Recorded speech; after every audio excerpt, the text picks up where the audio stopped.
The Golden State Warriors are at a crossroads, and the latest trade buzz could change everything.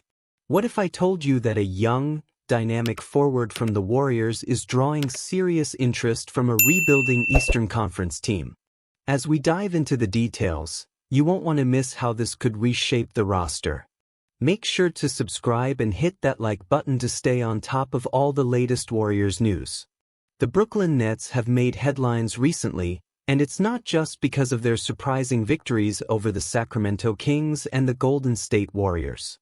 After overcoming an 18-point deficit to defeat the Warriors, the Nets are now sitting at an 8-10 record, proving to be more competitive than many anticipated.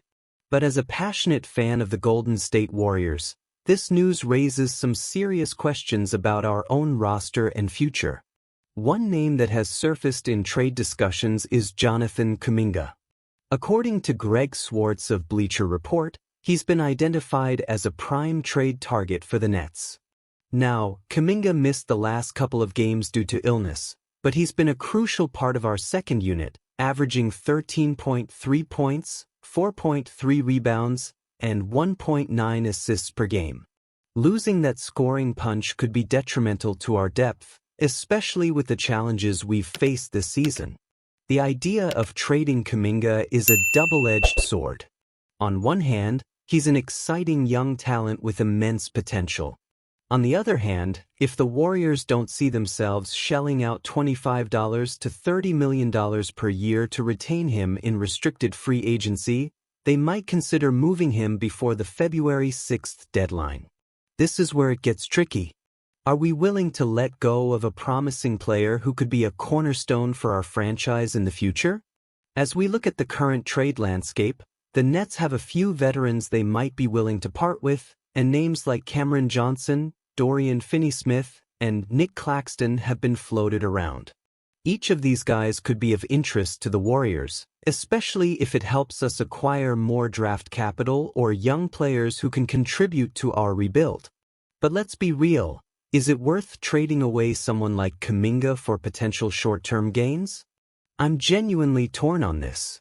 Kuminga has shown flashes of brilliance, and his upside is undeniable. But if management believes that moving him could net us valuable assets that align with our championship window, can we fault them for making that decision? You see, as fans, we often get caught up in the emotions of these players. We've seen Kuminga develop, and it's hard to imagine him thriving elsewhere, especially if he's a part of a trade that might not pan out for us. Moreover, the front office is likely looking at other players, including DeAnthony Melton, who's dealing with a tough season-ending injury. The Warriors need to navigate these waters carefully, ensuring that any moves made will bolster our chances of competing in the playoffs.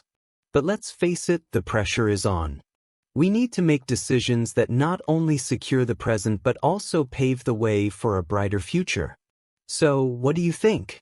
Was the decision to consider trading Kuminga the best move for the Warriors, or should we hold on to him and see how he develops?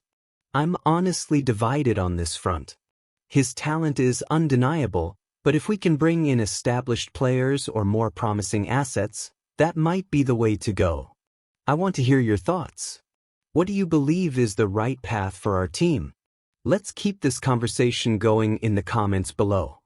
Share your expectations, frustrations, and hopes for the Warriors as we approach the trade deadline. And if you enjoyed this analysis, make sure to like this video, share it with fellow fans, and subscribe to the channel for all the latest updates. Don't forget to hit that notification bell so you never miss out on the action.